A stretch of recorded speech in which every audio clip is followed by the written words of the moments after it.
بسم الله الرحمن الرحيم. خير القرون مواقفا ومثالا تبع الرسول إذا سعى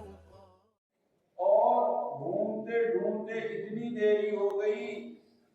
کہ سورج کے طلوع ہونے کا اندیشہ ہو گیا، پانی بھی نہیں اور کوئی متبادل نہیں، کہ لوگوں نے بے وضو نماز پڑھی۔ اور اسی پر ابو داؤد میں ہے اور موطا امام مالک میں بھی ہے کہ ابو بکر کو غصہ آیا باوجود اس کے کہ جو پاس ادب جناب محمد رسول اللہ صلی اللہ علیہ وسلم کا ابو بکر صدیق کو تھا، وہ کائنات میں کسی کو نہیں تھا۔ جو محبت ان کو تھی، جو فنائیت ان کو تھی، وہ کسی کو نہیں آتی۔ وہ تو فنا فی رسول تھے۔ حضرت تھانوی رحمۃ اللہ علیہ نے ایک سوال کے جواب میں کہ حدیث میں ہے لو کان نبی بعدی لکان عمر، کہ میرے بعد اگر کوئی پیغمبر ہوتا تو عمر ہوتے۔ تو اس سے تو یہ بات معلوم ہوتی ہے کہ عمر کا مقام ابو بکر صدیق سے بڑا ہوا ہے، جبکہ امت کا فیصلہ یہ ہے کہ جو مقام ابو بکر صدیق کا ہے وہ کسی کا نہیں۔ نبیوں کے بعد اس زمین پر اور آسمان کے نیچے نبیوں اور رسولوں کے بعد اگر کسی کا مقام و مرتبہ عند اللہ ہے تو ابو بکر صدیق کا ہے۔ اس سب کے باوجود اللہ کے رسول فرمانے لو کان بعدی نبی لکان عمر، میرے بعد اگر سلسلہ نبوت جاری ہوتا تو تاج نبوت عمر فاروق کے سر پہ رکھا جاتا۔ تو اس سے تو معلوم بھی انسانی کمالات میں سب سے آخری کمال جس کے بعد اب کوئی درجہ ہی نہیں وہ نبوت اور رسالت ہے۔ ولایت وغیرہ تو یہ پہلے کے مرحلے ہیں، ولایت کا آخری مرحلہ جس کے بعد کچھ نہیں بچتا، وہ کہہ لیجیے کہ الوہیت شروع ہو جائے گی، وہ ہے نبوت اور رسالت۔ تو اب یہ ہے کہ امت میں جو حضرت ابو بکر کو سب سے افضل مانا اور نبی نبوت اور رسالت یہ انسانوں کا آخری کمال ہے، تو یہاں کہا جا رہا ہے کہ اگر کسی کو نبوت میرے بعد دی جاتی تو عمر کو دی جاتی تو معلوم ہے ان کا درجہ بڑا۔ حضرت تھانوی رحمۃ اللہ علیہ نے اس گتھی کو بڑے پیار بھرے انداز میں سمجھایا۔ حضرت نے فرمایا کہ اللہ کے رسول کا یہ ارشاد اب بجا ہے، اس سے ابو بکر کے مرتبے میں کمی نہیں آتی اور عمر کا مرتبہ ابو بکر سے بڑا ہوا ثابت نہیں ہوتا، اس لیے کہ ابو بکر تو فنا فی الرسول تھے، ذات نبوت میں اور کمالات نبوت میں وہ ایسے بس گئے تھے، گھل مل گئے تھے کہ الگ سے ابو بکر بچے ہی نہیں تھے۔ تو اب تو یہی کہا جائے گا نا تو کان آبادی نبی لکان عمر، اگر میرے بعد سلسلہ نبوت ہوگا تو وہ عمر کو ہوگا، اس لیے کہ عمر کے بعد مقام تو عمر ہی کا، اور ابو بکر کا کوئی وجود ہی نہیں بچا، وہ تو نبی کی ذات میں بھول گئے۔ تو اس سے تو اب کیا صدیق اکبر کو یہ جوش آ گیا، باوجود اس کے اتنا قرب، اتنا اتصال، اور حضرت عائشہ کے ران پر حضور اکرم سر رکھے ہوئے ہیں اور وہ ان کو کچوں کے مارے ہیں، تیری وجہ سے وہ لوگوں کو یہ نقصان ہوا، تیری وجہ سے لوگوں کو زحمت ہوئی۔ اگر حضور اکرم صلی اللہ علیہ وسلم کو جمیع ما کان و ما یکون کا علم ہوتا تو فرما دیتے رہے بھائی کیوں پریشان ہو رہے ہو، تمہاری ماں عائشہ کا ہاتھ اٹھا دے گئے، اور کہتے وہ اونٹ جہاں بیٹھا تھا ہار گرا تھا وہ اس کے نیچے آ گئے، کجاوے کے نیچے آ گئے، اٹھا دیتے ہو، ارے اٹھا دیتے اونٹ کو، اور اتنی پریشانی کی کیا ضرورت؟ اگر حضور کو جمیع ما کان و ما یکون کا علم ہوتا تو آپ فرما دیتے۔ پھر اس کے بعد ایک غزوے میں قضاء حاجت کے لیے تشریف لے گئی اور ہاتھ گر گیا، اور اسی کے ڈھونڈنے میں رہ گئی،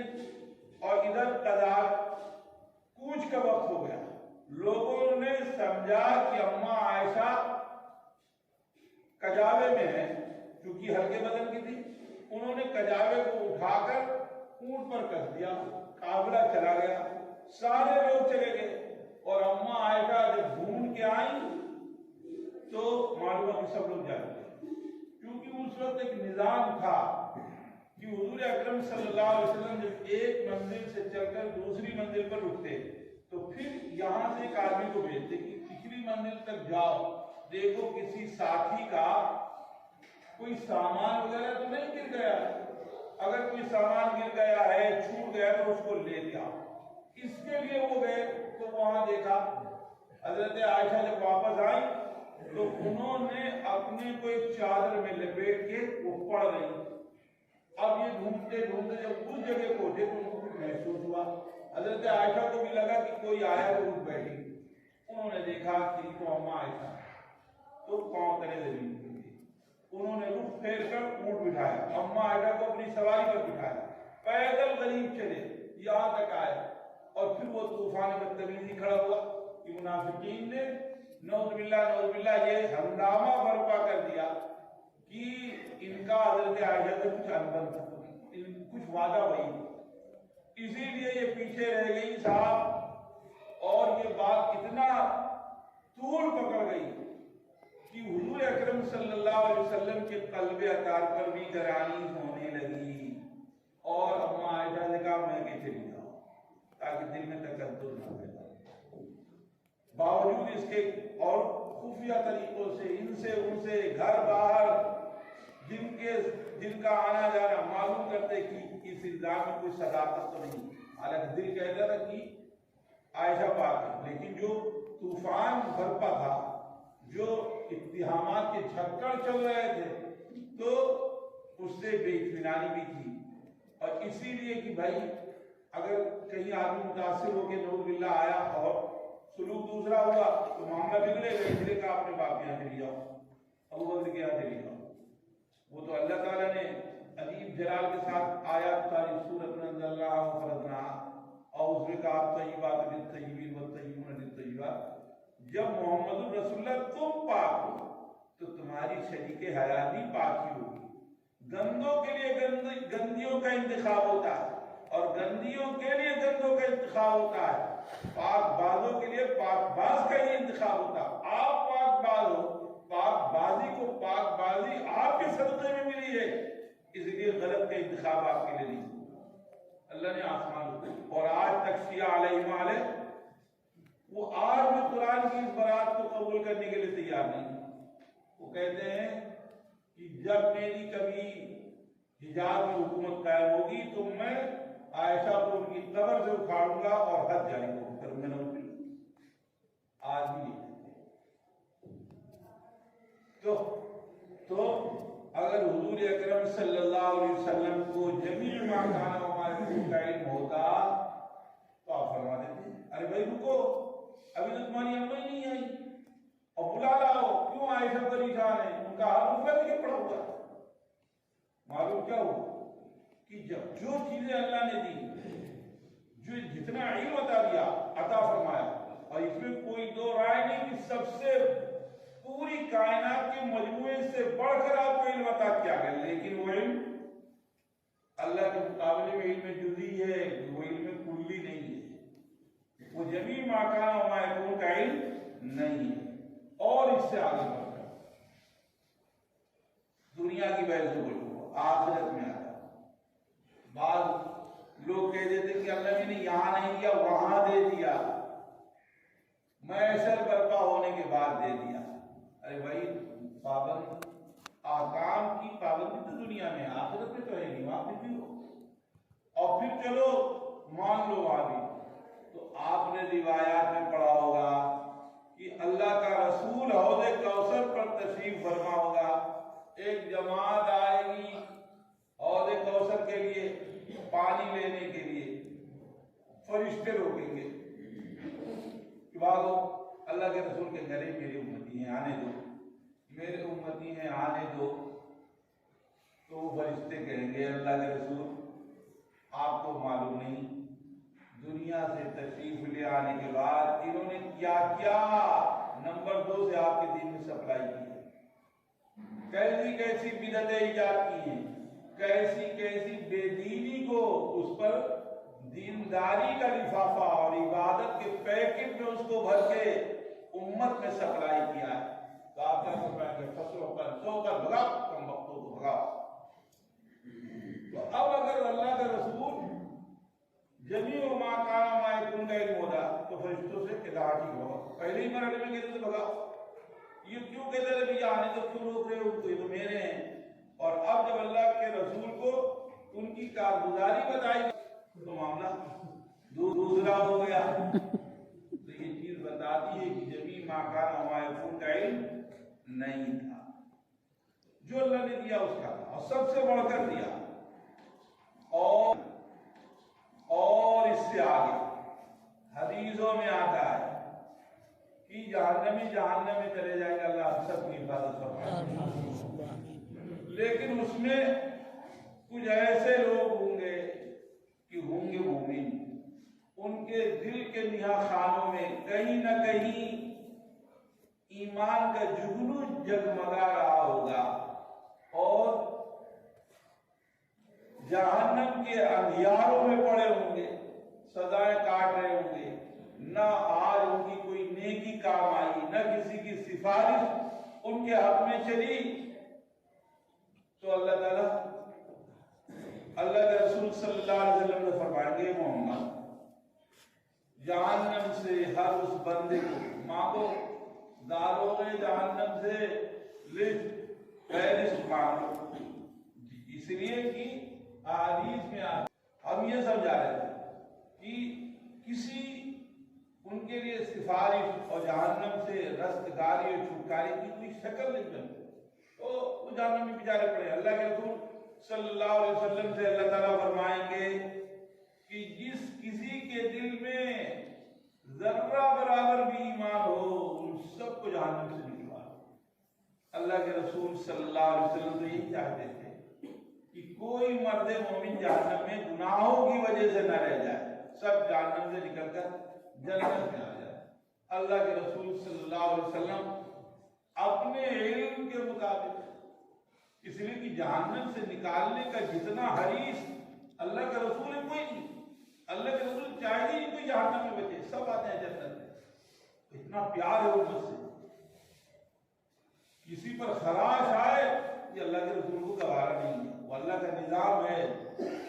اللہ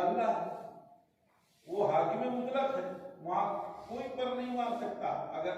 اسی لیے جو سفارش بھی ہوگی کسی کی بھی ہوگی تو اللہ کی اجازت سے ہوگی، اللہ کی اجازت سے ہوگی۔ من ذا الذی یشفع عنده الا باذنہ، کون ہے جو دم مارے، کون ہے جو اللہ کے یہاں سفارش کرے اللہ کی اجازت سے بغیر؟ جو بھی سفارش ہوگی وہ اللہ کی اجازت سے ہوگی۔ تو اللہ ہے، جب اجازت ہوگی تو اللہ کے رسول کوئی کسر نہیں چھوڑیں گے۔ حضور اکرم صلی اللہ علیہ وسلم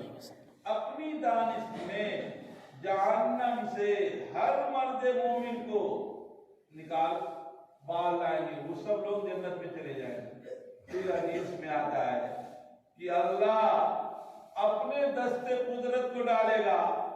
اور جہنم سے ایسے لوگوں کو نکالے گا کہ جن کے ایمان پر اللہ کے علاوہ کوئی مطلع نہیں، جن کے ایمان کی لو اتنی مدھم تھی، اس سے پھوٹنے والا اجالا اتنا باریک اور کمزور تھا کہ علم خدا کے علاوہ کسی کا علم وہاں تک پہنچ ہی نہیں کرتا، وہ بیچارے پھر بھی پڑے رہتے، جن کو صرف اللہ جانتا تھا، اللہ ان کو نکالے گا اور جنت پہنچائے گا۔ تو اگر حضور اکرم صلی اللہ علیہ وسلم کو جمیع ما کان و ما یکون کا علم ہوتا تو یہ بیچارے، جب اللہ نے خود ہی اجازت دے دی تھی اور اللہ کا رسول سب سے زیادہ اس بات کی فکر میں اور اس کا خواہش مند اور متمنی کہ کوئی کلمہ کو، کوئی ایسا دل جس میں اللہ اور رسول کی محبت کی پرچھائی ہی صحیح وہ وہاں نہ رہے، جنت میں آ جائے، پھر کیسے رہے؟ معلوم یہ ہوا کہ جمیع ما کان و ما یکون کا علم عطائی بھی کسی کو نہیں ہے۔ یہ چیزیں جو ہے نا اسی طریقے سے علم بدعت اعتقادی میں حاضر ناظر کا عقیدہ ہے، حاضر ناظر کا عقیدہ ہے، یہ بھی خلاف حقیقت چیز ہے۔ حاضر ناظر صرف اللہ کی ذات ہے، کوئی نہیں حاضر ناظر۔ ارے ذکوان حسین کی قبائل نے دغابازی کی، 70 قرائے صحابہ کو لے گئے اور سب کو شہید کر دیا نعوذ باللہ۔ اگر اللہ کے رسول حاضر ناظر تھے تو لاشوں پہ لاشیں گر رہی تھی، حضور دیکھ رہے ہیں، اور یہاں 1 مہینے تک ان کے خلاف فتویٰ کی اور قنوت نازلہ پڑی۔ اگر یہ مان لیا جائے کہ حضور وہاں تھے اور ان کے سامنے یہ ہوا اور پھر یہاں بدعا کر رہے ہیں تو یہ کیا ہے؟ ارے مذاق نہیں ہے، یہ دوہرا معیار نہیں ہے نعوذ باللہ۔ کیا حضور سے اس کی توقع کی جا سکتی؟ اور حضور حاضر ناظر تھے تو وہی حال کو اٹھا لیتے، حضور حاضر ناظر تھے تو ساری حقیقت کھول کے رکھ دیتے، کہتے تم نے عائشہ کو کہہ دیا، کیوں پریشان تھے، کیوں اتنا پریشان تھے؟ یہ احد میں لاشیں گر رہی تھی اور وہاں حضور اکرم صلی اللہ علیہ وسلم خود ہی موجود تھے، ارے خود ہی موجود تھے، اور بہت سے مواقع، بہت سی چیزیں، حاضر ناظر تھے۔ تو پھر حدیبیہ سے لوٹنے کا کیا مطلب؟ جب کعبے میں تھے تو طواف خود ہی کر لیتے، کیوں عمرہ چھوڑ کے پیچھے چلے گئے؟ کیوں صاحب؟ بہت سی ایسے کہتے کہ مختار کل وہی جو مستوی عرش کا خدا ہو کر اتر پڑا ہے مدینے میں مصطفیٰ ہو کر، یعنی جو آسمان پر اللہ کے ذات عرش پر وہی مدینے کا مصطفیٰ ہے۔ اللہ اور محمد میں کوئی فرق نہیں ہے، اللہ کے پلے میں وحدت کے سوا کیا ہے؟ جو لینا ہے لے لیں گے محمد سے، یعنی اللہ میاں کے پاس صرف ایک چیز، ایک ڈگری ہے، کیا یکتا ہے بس، اور جو کچھ اختیارات ہیں مختار کل متصرف کل وہ کون ہے؟ حضور اکرم صلی اللہ علیہ وسلم۔ یہ سب ایک بدعتی اعتقاد ہے، یعنی بدعت اعتقادی کے زمرے میں یہ سب چیزیں ہیں، اور بدعت عملی میں پختہ مزارے بنانا آئے گا، یہ چادر، یہ گاگر، یہ پھول، یہ فاتحہ، ارے فاتحہ کون منع کرتا ہے؟ روز کرو اظہار ثواب۔ ابا یہ اولیاء اللہ جن کے بارے میں حسن ظن یہ ہے کہ انہوں نے چونکہ نیکی کی زندگی گزاری ہے اور ہدایت کے دیپ انہوں نے اندھیروں کے جزیروں میں جلائے ہیں، تو اللہ انہیں بھی جنت دے گا، ان کے صدقے میں جانے کتنوں کو ملے گا، لیکن ہم پھول وہی لے جاتے ہیں، انہی کی مزاروں پہ چڑھاتے ہیں، اور اپنے باپ دادا جن کے بارے میں ظن غالب یہ ہے کہ گڑبڑ زندگی تھی، وہاں گلاب کا پھول نہیں، بہیا کا پھول نہیں چڑھاتے۔ ارے بہیا جانتے ہو نا، بے شرما کہیں کہتے کہ بہیا سے اس کی لکڑی جہاں پہ جم جاتی ہے پتیاں نکل آتی ہیں، اس کا بھی پھول نہیں چڑھانے جاتے۔ کیا مطلب؟ اگر یہی ہے یہ کوئی عمل خیر ہے تو یہاں نہ کرو، یہاں نہ کرو۔ تو یہ سب بدعتی یعنی بدعت اعتقادی کے اس میں آتا ہے، اور یہ چیزیں اصل میں سپلائی ہوئی ہیں کہاں سے؟ شیعوں کی۔ شیعہ جو ہے وہ، میں ابھی 2 روز پہلے ہی اس کا غالب کی وہ خود نوشت سمانے دیکھ رہا تھا، اس کا ایک مضمون اس نے لکھا، یعنی اپنے بارے میں کہ میں موحد کامل ہوں اور نبی اکرم صلی اللہ علیہ وسلم کو مختار کل مانتا ہوں، لیکن ختم نبوت کو مطلع امامت مانتا ہوں، یعنی نبوت تو ختم ہو گئی لیکن اب اس کے بعد امامت شروع ہوگی، علی، حسن، حسین، زین العابدین اور ایسے ایسے، پھر امام غائب، 12 امام۔ شیعہ جو ہے، میرے پاس ایک کتاب ہے شیعی مذہب، وہ حقیقت رافضیت و شیعت، یہ یوسف صاحب نجرانی کی ہے، اصلاً کتاب عربی میں ہے لیکن اس کا اردو ترجمہ میرے پاس ہے، لیکن میں اس سے لکھا نہیں، تو اس میں ہے کہ یہ ساری چیزیں بلکہ ان کے یہاں درجہ امامت یہ مقام نبوت سے بڑھا ہوا ہے. وہ کہتے ہیں نبیوں اور رسولوں کو فرشتوں کے پیغام پہنچانے سے چیزیں پہنچتی ہیں اور امام ان کا براہ راست عرش کا طواف کرتا ہے اور سیدھے عرش سے ہدایات لیتا ہے، یعنی اللہ سے سیدھا آرڈر لیتا ہے. بیچ میں جبریل کا بھی واسطہ نہیں، بیچ میں جبریل کا بھی واسطہ نہیں. تو یہ جمی ما کان و ما یکون کا علم، حاضر ناظر مختار کل، یہ جتنے عقیدے اپنے یہاں بھی آ گئے ہیں ہم سنی مسلمانوں کے یہاں، وہ سب شیعوں کے یہاں سے سپلائی ہو کے اور سنہرے اس میں بنڈل میں بند کر کے ہم کو پروس دی گئی ہیں اور ہم نے سمجھ کر کے قبول کر لیا. تو یہ وہاں سے چیزیں آئی، بہت سی چیزیں ہمارے یہاں شیعوں کے یہاں سے. تو یہ بدعت اعتقادی کے تحت ہے جو اتنی بات ہو گئی.